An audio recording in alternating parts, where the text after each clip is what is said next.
मामला हुआ तहसीलदार के पास साहब आए, सुनने में आया कि रिश्वत मांगी गई थी, इसको लेकर के बहस हुई। आज हमारी दिन में हो गई थी बहस, बाकी अभी हमारी बातचीत चल रही है, बैठ के फिर हम आपको कल सब विस्तार में बताएंगे, लीगल पॉइंट्स सब बताएंगे। जो रिश्वत के आरोप लगाए गए थे वो क्या थे, आपकी तरफ से लगाए गए थे? रिश्वत के सर देखो, कल आपसे बात कर लेंगे, कल आपको डिटेल में बताऊंगा। धन्यवाद।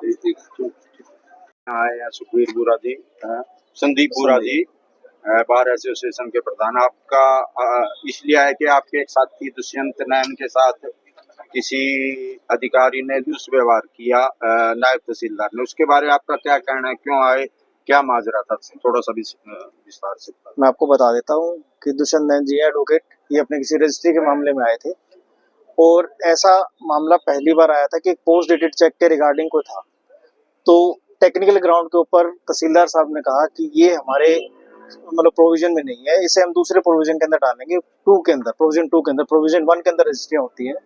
तो उन्होंने बताया कि ये जो चीजें हैं मैं 2 के अंदर करूंगा। तो वकील साहब ने कहा कि इसे पॉइंट नंबर 1 के अंदर ही कंसीडर किया जाए, क्योंकि मेरे पोस्ट डेटेड चेक लगे हुए हैं, मेरे स्टाम्प एक्ट निकले हुए हैं, पूरा स्टाम्प निकाला हुआ है। तो ऐसा ना हो कि पार्टी को नुकसान हो, क्योंकि पैसे लग चुके हैं, बड़े अमाउंट का एक चेक था और बड़ी अमाउंट की एक ट्रांजैक्शन है, लीगलाइज काम है, जिसमें कोई टेक्निकल और जो ये हिच है, इसके लिए वो स्टाम्प एक्ट भी देखेंगे और हम लोग भी इसी चीज को देखेंगे कि उन्होंने एक नई बात बताई है कि हम भी देखेंगे कि क्या है। साहब ने भी इन्होंने कहा है कि मुझे सुबह तक का टाइम दीजिए, मैं एक बार बात कर लेता हूँ। और उसका जो अपने अधिकारी, उच्च अधिकारी है, कि इस तरह का मामला पहली बार आया है, ये हम कर पाएंगे नहीं कर पाएंगे, या इसे हमें जाके अपील में कराना होगा, इस चीज के लिए हमने बात की है। और दुष्यंत है, बाकी सारा चीजें हैं, हमने बैठ के बात ही, काफी देर तक हमारी बातचीत हुई है। तो साहब ने भी, इन्होंने कहा है, तहसीलदार साहब ने, गाठी साहब ने, कि मैं बैठ के इस पे अमिकेबली विचार कर रहा हूँ कि इस तरीके का आगे बात ना हो और इसको आगे कैसे रिजोल्व किया जा सकता है। क्या सर इस प्रकार की रजिस्ट्री पहले नहीं हुई इस तहसील में? यहाँ पर इस उकलाना तहसील में नहीं हुई है जिस तरह की पोस्ट डेटेड चेक के रिगार्डिंग। सर, ये रजिस्ट्री का मसला है, लेकिन मिसकंडक्ट को लेकर ऐसा है, हमारे वकील साहब लीगल पॉइंट के ऊपर अड़े हुए थे। लीगल पॉइंट अपनी बात कहना एक वकालत का हमारा धर्म है, यही हम करते हैं जी, कि अपने क्लाइंट के लिए लीगल बात के ऊपर अड़े रहना आखिरी वक्त तक। वो उच्च अधिकारी या अधिकारी का मामला है कि वो उसे किस तरीके से डील करता है। हम अपनी बात कह रहे हैं और हम अपनी बात पर अड़े हुए हैं। आज भी हम इसी बात को कह रहे हैं कि हमारा ये जो केस है ये जेन्युइन बनता है और तहसीलदार साहब को करना चाहिए था। अगर उन्हें लगता है कि ये नहीं है, क्लोज 2 में जाएंगे तो हम अपील करेंगे जी। 5 लाख रुपए की रिश्वत की बात भी आ रही है। ये आरोप अधिकारी के हैं कि उन्होंने आपके वकील साहब के साथ मिसकंडक्ट किया है, इवन एक क्लास 4 के माध्यम से बेइज्जत करने का काम। नहीं, आपस में इनकी कहा सुनी हुई है, अच्छी खासी बहस भी हुई है। ये वकील साहब ने भी बताया और अधिकारी जी ने बताया कि आपस में हमारी काफी हुई है, लेकिन एक लीगल पॉइंट को लेकर आपस में उलझे हुए थे काफी देर तक। नायब तहसीलदार ने बोला कि मेरे को डरा धमका था। नहीं, 2026 का कोई चेक था, उसको लेकर अभी पोस्ट डेटेड चेक वही होता है कि मैं आज एक चेक दे रहा हूँ, उसको कैश बाद में कराया जाएगा, ये पीडीसी बोलते हैं, पोस्ट डेटेड चेक, इसी के रिगार्डिंग मामला था।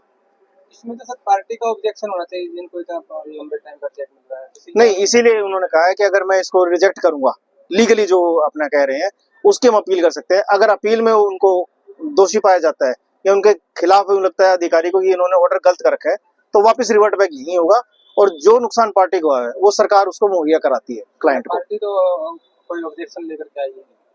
पार्टी किसी का ऑब्जेक्शन, जो रजिस्ट्री करवाने वाले जिनकी जमीन है उनकी तरफ से तो कोई ऑब्जेक्शन, उनकी तरफ से कोई ऑब्जेक्शन नहीं, लीगल पॉइंट के ऊपर ऑब्जेक्शन है तहसीलदार साहब को भी। बातें आई हैं कि 5 लाख रुपए रिश्वत के मामले की मुझे जानकारी नहीं है जी। कोई यहाँ लफड़ा हुआ या बहसबाजी हुई या कुछ हुआ और वो आप दूसरी पार्टी आरोप लगा रही थी कि आप उनकी रजिस्ट्री लटका रहे थे, जबकि उनके पास लीगल डॉक्यूमेंट्स थे और उन्होंने आप पर रिश्वत का भी आरोप लगाया। सारा माजरा क्या था, आपका क्या कहना है इसका? जी, वो नाम से थोड़ा सा नाम डेजिग्नेशन बोल जी, मैं राहुल राठी, नायब तहसीलदार उकलाना। वो जो पार्टी तो 11 बजे मेरे पास आई थी रजिस्ट्री लेके, ये हमारी ऐसी रजिस्ट्री है, उसमें उन्होंने पेमेंट ट्रांजैक्शन नहीं दिखा रखी थी। जो उन्होंने जितने वो खरीदी है उसकी ट्रांजैक्शन वगैरह उसमें शो नहीं कर रखी थी, कैसे कर रखी है। तो मैंने उनको बताया ये आप इसमें ट्रांजैक्शन दिखाओ, बिना इसके रजिस्ट्री नहीं हो। तो वो उस चीज़ के लिए मना कर रहे थे। तो जैसे एक बार कभी किसी की सिफारिश करवा रहे थे, कभी किसी की। तो 3 बजे फिर उनका बेटा है जो एडवोकेट है हिसार में, वो आए। मैंने भी उनको बता दिया था कि इसमें ये कमी है, आप वो पूरी कर दो और करवा लो। तो उसके बाद उन्होंने भी मना कर दिया और उनके साथ 15-20 लोग उनके साथ थे, वो सारे अंदर आगे बहस करी, धमकी वगैरह दी, मिसबिहेव किया, गाली गलौज किया जी। आपकी क्या कार्रवाई की? कार्रवाई जी मैंने अभी अपने डीसी साहब और एसडीएम साहब की संज्ञान में मामला ला दिया है। तो जैसे भी और जो हमारी एसोसिएशन वगैरह है जो भी निर्णय लेते हैं उसके देखते हैं। उन्होंने रिश्वत के आरोप लगाए 5 लाख रुपए के, उसके बाद क्या? वो तो जी कुछ भी लगा सकते हैं। जब वो 11 बजे आए उनके फादर साहब, वो उनको ही मैंने मना कर दिया था भाई इसमें ये कमी आप पूरी करा लो। उसके बाद भी वो बार बार चक्कर काट रहे हैं, बोले कि वो खुद आगे से पेश कर रहे हैं कि जब हम ये कर देंगे हमारा करवा दो। लेकिन जब तो ये गलत है मैंने उनको मना कर दिया भाई ये आपको पूरा करना पड़ेगा।